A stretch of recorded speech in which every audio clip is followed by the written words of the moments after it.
Canadian troops are heading into another conflict, this time to Ukraine, once again to help train local military units. The Canadian soldiers will be based at a NATO training centre, but it is not a NATO mission. That's raising concern from the opposition and anger in Russia. Senior correspondent Terry Malevsky begins our coverage. Terry.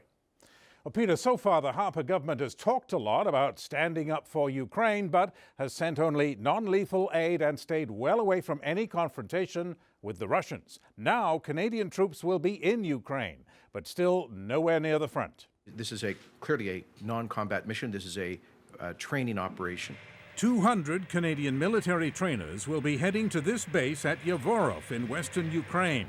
And the official line is, don't worry about this spinning out of control, because Yavorov is a long way from the front.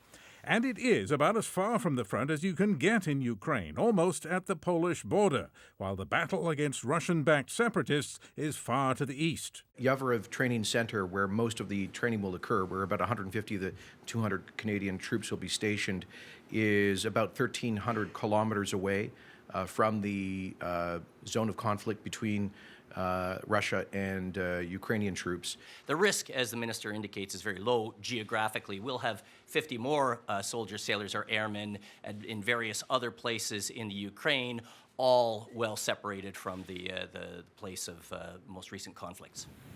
The training will be done jointly with some 800 American and 75 British trainers, and it's intended to upgrade Ukrainian military skills. The problem being that the separatists, with Russian support, often have the best of the fighting. Almost every day, Ukrainian soldiers and civilians continue to die. Even so, the Canadians are under orders not to accompany the Ukrainians into battle. That's what happened in Iraq, where Canadian trainers were also supposed to be far from danger, but have sometimes ended up at the front line and, in one case, getting killed. There is no intention at all, no government direction at all to make this a company mission.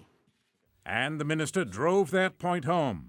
These Canadian Armed Forces personnel will not be going anywhere remotely close to the conflict zone in eastern Ukraine.